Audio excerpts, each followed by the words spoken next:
Toujours dans votre acte du jour de ce 5 novembre 2024 suñ fa jógee dañuy dem fële ca caravane sàmm sa kàddu ginnaaw tête de liste bi di Barthélémy Dias ginnaaw yi ñu defee intercoalition ci yenn gox kii nga xamante ni mooy Koungheul ginnaaw attaque cortège Pastef falaame woon kii di Fanta Sall bokk ci coalition takku wàllu mu nekk en intercoalition ak sàmm sa kàddu ñoom Barthélémy Dias ba ñu ñëwee foofu ca Koungheul amal seen meeting dañuy xool ji image yi nga xamante ni dégg nañ ko foofu ca Koungheul. joxante loxo jële lu fi nekk le 17 novembre su ngeen bëggee am président de la république da ngeen voter suñu intercoalition parce que seen président bi muy président Diomaye Diakhar Faye toogagul na moo fa catu rek toogagul ba léegi ndax lan ndax waa ji mooy ku may woy Mimi boobu nag baaxul ci dama ne le 17 novembre na ngeen voter ndax fulla ak fayda mooy ñu fi taxawoon fii am lu mu leen digoon te gis nañ ci seen bopp na ngeen ko fajal seen bopp moom ci boppam moo dem Dakar Arena jël micro mais lépp lu mu doon wax lépp lu mu doon def ay fen la woon ay tappale la woon moo ko fi wax dama ne ba 83 sénégalais ñàkk ci seen bakkan ku mu neex nag di fooye xelam man borom xel yi lay wax rek nu ko yàlla waxee rek te wax nañ ko ci alxuraan borom xel yi lay waxal man waxuma ak mala yi ñu fi bëgg a toog fii di wax ay wax ngeen xam ne ni dëppul dara dëppul ak dëgg amul fulla amul fayda ñuy fooyee seen bopp yi ñun duñu fooyee Sénégal duñu fooyee ëllëg bi Sénégal dama ne moo tax ñu woote fii interco. Chers compatriotes, le 24 mars 2024, le peuple sénégalais s'est prononcé clairement pour le changement. 7 mois après, on constate que la situation a empiré. L'espoir s'est transformé en désespoir, le rêve en désillusion. En moins d'une année de gestion, le nouveau pouvoir s'est illustré, entre autres, dans la confiscation des libertés individuelles et collectives, dans l'emprisonnement de leaders politiques et de leaders d'opinion, les licenciements abusifs dans les entreprises publiques, le recrutement clientéliste, les scandales de détournement et de corruption dans la gestion des sociétés d'État comme le port, l'Azer et l'ONAS, la forte pression fiscale sur les entreprises privées, l'arrêt des travaux dans le secteur des BTP, les menaces sur la cohésion sociale et l'unité nationale, les errements dans la politique diplomatique et j'en passe. Mes chers compatriotes, comme vous pouvez le constater, le tableau est sombre, les conséquences sont dramatiques. Augmentation du taux de chômage chez les jeunes, recrudescence de l'immigration clandestine, cherté du coût de la vie, pour ne citer que ces fléaux. Mes chers compatriotes, ensemble, nous pouvons inverser cette tendance en instaurant une véritable gouvernance basée sur le respect de la séparation des pouvoirs. Pour ce faire,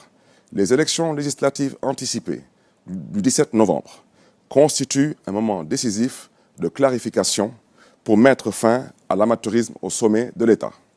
L'heure de vérité a sonné. Il s'agit ensemble de restaurer l'État de droit. Le 17 novembre 2024, notre vaillant peuple doit se libérer des entrailles d'un régime incompétent et retrouver toute sa place dans le concert des nations démocratiques, résolument tournées vers le progrès. Durant cette campagne, la coalition Sàmm Sa Kàddu, qui regroupe toutes les couches de la nation, déclinera les grands axes de son contrat inclusif de législature. Ce contrat fait de la place à nos vaillantes femmes, pionnières dans le chemin du développement, aux jeunes, dont le dynamisme constitue la sève nourricière de la nation, aux personnes du troisième âge, dont la sagesse guide nos actions. Il intègre aussi les préoccupations du monde rural, des entreprises, des travailleurs, des personnes vivant avec un handicap, des élèves et étudiants, des artisans, des ouvriers, des pêcheurs et de nos compatriotes de la diaspora. Mes chers compatriotes, je profite de cette occasion pour inviter tous les acteurs de la classe politique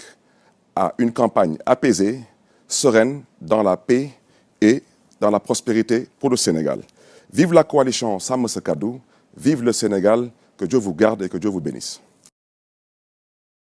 kon ñoo ko déggandoo muy kaddu tête de liste coalition Sàmm Sa Kàddu le maire de Dakar Barthélémy Toy Diaz ginnaaw bi ñu demee foofu ca Koungheul doon amal li nga xamante ni mooy seen caravane ci campagne législative anticipée du 17 novembre kii nga xamante ni mooy Fanta Sall nekk tête de liste départementale bu takku wàllu foofu ca département bu Koungheul ñoom ñu nekk en intercoalition def nañu seen caravane yëkkati ko dégg nañu kàddu yi nga xamante ni kii di Barthélémy Diaz yëkkati na ko nee na suñu bëggee am président de la république bu xamante ni dafa toog bu baax a baax ci chaise am nañ ko xam bu baax a baax le 17 ginnaaw suñu voté le 17 novembre maanaam su ngeen bëggee am président de la république yooyu former seen gouvernement su boobaa dinañu fexe président bi toog ci fauteuil bu baax a baax ndaxte jamono ji dafa am ku ko xañ pour mu toog ci fauteuil bi ndaxte dafa catu uniquement lépp lu mu bëgg a def moom moo ko koy xañ di ko jaay doole saa yu nommé benn nit ay nitu kii nga xamante ni mooy parti Pastef daal di dal ci kawam amul benn cër amul benn respect boo xamante ni jox nañ ko ko xeeb ko donc sénégalais yi nag ñoom ñoo defoon erreur le 24 mars comme nu mu ci dellu si waatee le 17 novembre su ngeen bëggee am président de la république changement boobu taxoon nañu teg fii gannaaw juróom-ñaari weer sénégalais yi gisuñu dara ci changement lépp loo xamante ni digoon nañ leen ko amul dara loo xamante ni def nañ ko ci tey la wàllu gën a ay tey la dëkk bi gën a métti tey la chômage bi gën a yokku tey la xale yi gën a jël mbëkk bi donc je crois que ay nit la yoo xamante ni dañu tële ba noppi doon ay revanchards yoo xamante ni dañoo raté sénégalais yi nag ñoom ñoo mën a fajal mbéj mi seen bopp naka lañ koy fajee le 17 novembre ñu indi benn cohabitation foofu ca assemblée opposition bi daal di former seen gouvernement président de la république ñu àndandoo gouverner Sénégal changé lépp loo xamante ni maanaam ay jafe-jafe la ci Sénégal muy kaddu yoo xamante ni Barthélémy Toye Diaz tête de liste coalition sàmm sa kaddu bu ñu fekk njee ñii di waa takku wàllu en intercoalition foofu ca Koungheul Fanta Sall bi ñu newoon dañ ko mettre en garde à vue donc gis nañ ko ginnaaw li nga xamante ni daal mooy événement yu douloureux yi amoon foofu ca Koungheul ginnaaw cortège yu Pastef bu mu fa jaar ñu daal di fekk ci waa takku wàllu ci seen siège le 17 novembre su ngeen bëggee am président de la république da ngeen voter. Je crois que le 17 novembre inchallah sénégalais yi dinañu jëlaat seen matuwaay jël seen conscience bañ ni ko après le 17 novembre kenn taxaw ni ko dañoo juumoon wala juumuñu. Je crois que le bon choix les sénégalais le feront le 17 novembre.